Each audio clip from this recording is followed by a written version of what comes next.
Alright, Space on PS5, String Theory game turn 3. Turn 3 tends to be the turn where the least things happen. In turn 2 you usually have some tech finish, but in turn 3 you at most finish a ship. I just did.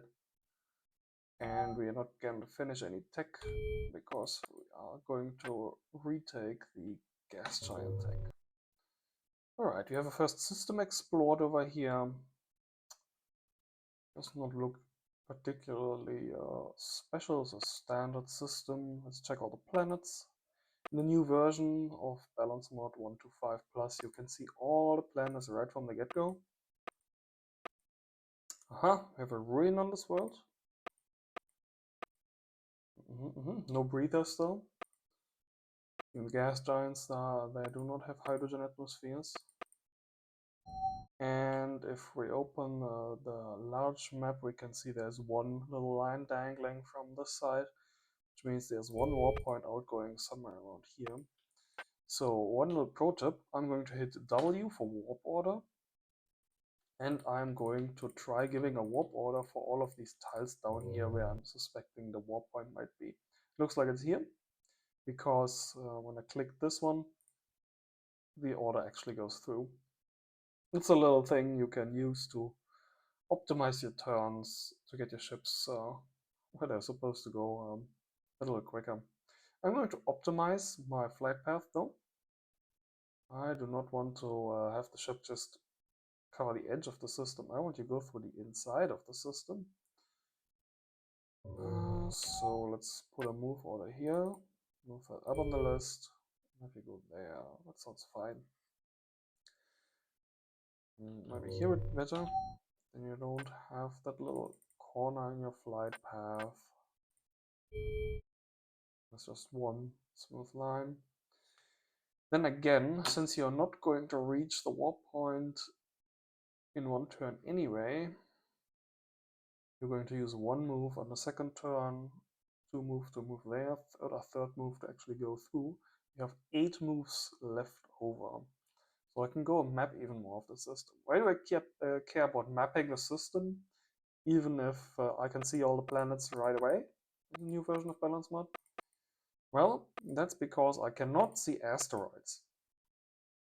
And asteroids are something that you should definitely mine to get your economy up somewhere at the mid-game when your minerals start running out. I'm probably not going to do it right away, mining asteroids, but it saves me having to send a ship here later to scan it if I scan more of the system earlier. Usually every system is going to have 3 asteroid belts now, and if I can detect them all, I can be reasonably sure that I've gotten them all. So, how far can I go? Let's move there. 1, 2, 3, 4, 5, 6, 7, 8, 9, and then 10 to jump through, which means I can go one further.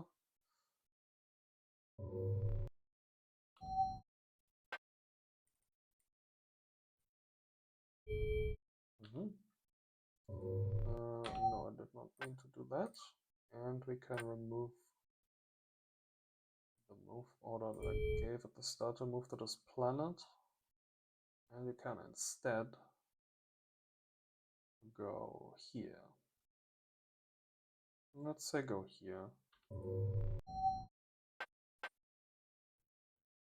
Okay, then you checks more of the system. 1, 2, 3, 4, 5, 6, 7, 8, 9, 10, and to jump through. Okay. Supplies are still at maximum because we have this thing solar collectors. And since there's a star in the system, it should remain that way. Second scout is going to also spend 11 turns moving to the edge of the system and then spend a second turn only moving 2 hexes onto the warp point and then through the warp point, and the remaining 9 move points of him are going to get lost. But that's just what you have to deal with when exploring unexplored jump points sometimes. Alright. Then, before I forget it, I'm going to queue a weapon platform on my planet here. I'm going to put it after the first 2 colonizers.